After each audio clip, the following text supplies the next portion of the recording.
lagi di channel ini bersama aku Indri Hanhan.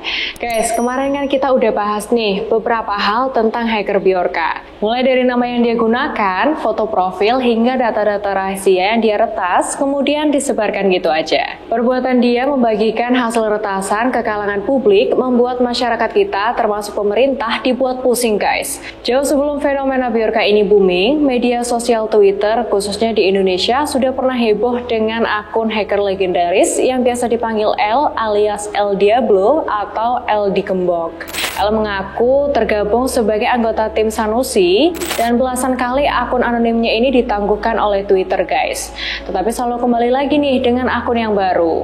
Aksi El malah melintang di Twitter dengan membongkar data-data pribadi dari orang-orang yang bermasalah seperti kriminal, koruptor, dan orang-orang yang bermasalah lainnya. Setiap kali dia menyebarluaskan data-data tersebut, dia selalu mengistilahkan dengan iris tipis-tipis. Nah, pada video kali ini nih, kita akan sama-sama membahas kemunculan hacker L atas fenomena hacker Bjorka. Apakah ada kaitannya antara hacker L dan hacker Bjorka? Oke, langsung aja ya guys, kita bahas. Tapi sebelum itu, kita akan bahas dulu nih kasusnya hacker L dulu. L ini merupakan salah satu dari sekian banyak manusia yang pro NKRI. Namun sayangnya dia ini dibenci oleh kaum oposisi di masa itu guys. Walaupun sebenarnya L ini kadang tidak hanya menyerang tokoh oposisi yang kebetulan bermasalah, misalnya kayak kasus-kasus korupsi dari tim oposisi gitu. Nah, L itu juga beberapa kali menyerang tokoh-tokoh pemerintah dan juga BUMN yang dianggap melenceng dan langsung dia iris tipis-tipis gitu. Di awal-awal L ini muncul dan menghebohkan masyarakat Indonesia. Berkali-kali akun Twitternya L ini ditangguhkan oleh Twitter alias disuspend gitu ya. Dan ini sama halnya nih dengan kemunculan Bjorka kemarin kan guys. Tentunya dia akan selalu kembali dengan akun-akun yang lain.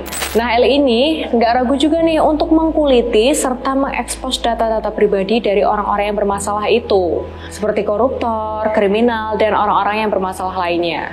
Entah dari mana info yang didapatkan oleh L, tapi semua data-data yang dia sebarkan ini selalu akurat loh guys. Ini sama halnya ya dengan yang dilakukan Bjorka kemarin. Nah, untuk orang-orang yang sudah diiris tipis-tipis atau disebarkan datanya, ternyata banyak yang menerima penindakan dari pihak berwenang. Meskipun belum semuanya ya. Nah, di awal-awal kemunculan Bjorka ini, L ini sempat menghilang guys. Akun Twitter L yang lama itu udah nggak pernah update lagi. Dan tiba-tiba aja nih akun tersebut hilang dan menampilkan status "This account doesn't exist". Jadi akunnya dia itu udah dihapus gitu guys. Dan sebagian orang percaya nih kalau hacker L ini diisukan udah meninggal dunia. Tapi itu belum terbukti ya kenyataannya. Cuma isu aja gitu guys. Nah, hilangnya hacker L ini membuat Bjorka menjadi satu-satunya hacker yang berani meretas dan menyebarluaskan data-data pribadi milik pemerintah serta masyarakat kita. Nah, belakangan ini Bjorka tiba-tiba menghilang dan tidak pernah update lagi. Lalu tiba-tiba muncul salah satu akun Twitter lain yang diduga oleh para netizen adalah milik L yang pernah hilang. Nama akun ini adalah @dikuncil. Tetapi ada sebagian netizen nih yang meragukan kalau akun @dikuncil ini merupakan akunnya L. Hal ini karena gaya tulisannya dirasa berbeda nih dengan L yang dulu. L yang biasanya ini meledak-ledak gitu guys. Kalimatnya itu suka bikin panas gitu ya. Dan kini itu terkesan kalem dan adem. Ada yang mengatakan kalau L yang kalem ini karena L ini baru aja umroh gitu ya. Tetapi tentu aja kabar ini hanya lelucon gitu guys dari para netizen. Dan tentunya hal ini membuat sebagian netizen tetap meragukan penulis cuitan di akun @dikuncil adalah L yang dulu atau mungkin teman satu tim nih dari L atau teman satu tim dari kelompok Sanusi yang udah turun tangan. Apapun alasannya itu, akun @dikuncil telah memberikan beberapa jawaban atas pertanyaan mengenai Bjorka.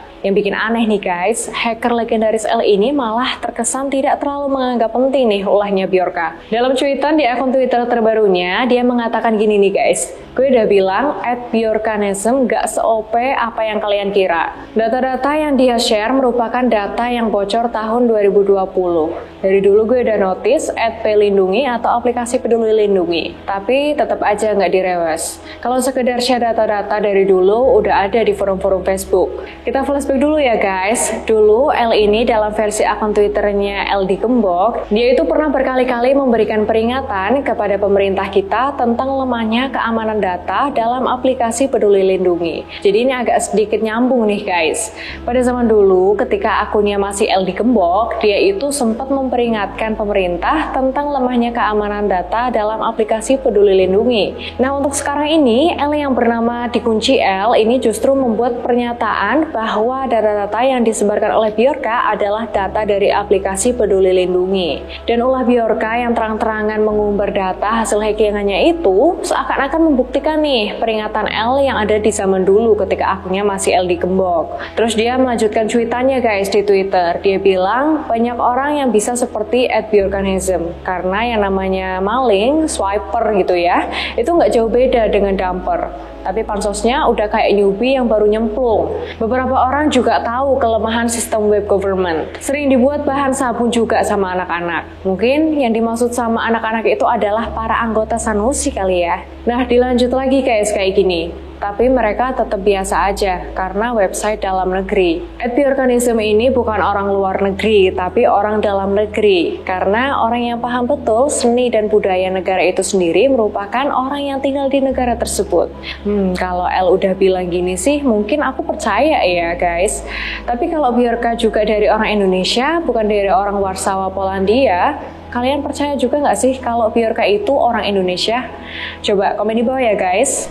Nah, nggak cuma sampai di situ aja guys. L ini juga memberikan sedikit clue untuk mencari siapa Bjorka itu sesungguhnya. Katanya begini nih, polisi kalau mau nyari pun sebenarnya nggak perlu ribet. Tinggal ke provider, suruh mereka buka mikrotik, cari request data yang terkait, pasti akan nemu nih user agent, merek device, IP, dan lokasi. Gue yakin mereka nemu, tapi emang lagi dipantau aja, kata L dalam cuitan di Twitternya. Memang ya, meretas dan membocorkan data pribadi itu merupakan sebuah tindakan kejahatan. Pelakunya harus ditindak apapun alasannya. Tapi fokus pemerintah harusnya tidak teralihkan pada strategi menangkap si pembobol data atau peretas data tadi. Karena hal yang lebih penting yaitu isu tentang keamanan data pribadi harus segera ditindaklanjuti, baik secara teknis maupun yuridis. Nah, meskipun ulah Bjorka menimbulkan kegaduhan di jagat maya maupun dunia nyata, ada beberapa manfaat juga nih guys. Di satu sisi, masyarakat menjadi tahu atau bahkan jadi lebih peduli ya dengan keamanan data pribadi mereka. Di sisi lain, pemerintah perlu dipaksa belajar dan bekerja dengan serius nih untuk melindungi data warganya dan meningkatkan keamanan cybernya. Lalu yang jadi pertanyaan, apakah tujuan Bjorka sebenarnya ya? Apakah dia bermaksud baik? Nah, di sini aku mencoba buat menyimpulkan nih dengan adanya kasus Bjorka ini. Jadi menurut aku, ulah Bjorka hingga sekarang sepertinya secara sengaja menguji kemampuan pemerintah Indonesia, khususnya pegawai Kominfo. Bisa jadi aja maksud Bjorka ini sebenarnya nggak jahat, tapi hanya ngetes keahlian dari pemerintah kita guys. Nah, mungkin ini yang menjadikan L atau tim Sanusi nggak segera turun tangan. Atau bahkan jangan-jangan memang ada konspirasi ya dalam kasus ini. Seperti contohnya, beberapa hari belakangan rame banget nih berita tentang pengesahan Undang-Undang Perlindungan Data Pribadi atau PDP. Pengesahan itu dilakukan pada Selasa 20 September 2022 lewat rapat paripurna di DPR RI. Dari pengesahan DPD itu, beberapa orang mengeluarkan pendapatnya nih. Contohnya aja, ada pendiri Drone Empirit yang bernama Fahmi Ismail. Dalam cuitan di Twitter pribadinya, dia mengatakan, thanks to Bjorka, sehingga RUU PDP ini jadi disahkan segera. Ya ini mungkin maksudnya sarkas kali ya. Nah, berita terbaru dari Bjorka ini datang dari hacker yang bernama Emo. Aktivitas Bjorka terakhir kali terlihat setelah pemilik akun Emo di Bridge Forums mengaku nih, dia telah bertemu dengannya. Bjorka pun membalas unggahan Emo di forum tersebut dengan tulisan singkat, nice to meet you at Emo. Emo mengaku bertemu dengan Bjorka di Los Angeles, California, Amerika Serikat. Dia juga mengklaim nih, tidak mengambil foto Bjorka karena alasan privasi dan kenyamanan. Lalu 2 hari setelah mengaku bertemu Emo, Bjorka kembali aktif di media sosial Telegram Bjorkanism. Dia menyindir akun-akun media sosial yang mengatasnamakan dirinya, misalnya di TikTok dan di Twitter. Bjorka juga mengklaim nih, telah menyiapkan kejutan besar. Tapi hingga sekarang, belum ada nih kan tanda-tanda adanya kejutan itu datang. menarik ya. Apalagi nih yang akan Bjorka lakukan? Apakah menyerang pemerintah kita lagi? Atau hal yang lebih besar lagi dari itu? Kita tunggu aja sama-sama ya guys. Oke guys, itu tadi beberapa updatean soal hacker Bjorka dan kedatangan hacker L setelah lama menghilang. Sekian video ini berakhir, saya Indri Hanhan pamit undur diri, sampai bertemu di video selanjutnya. See you!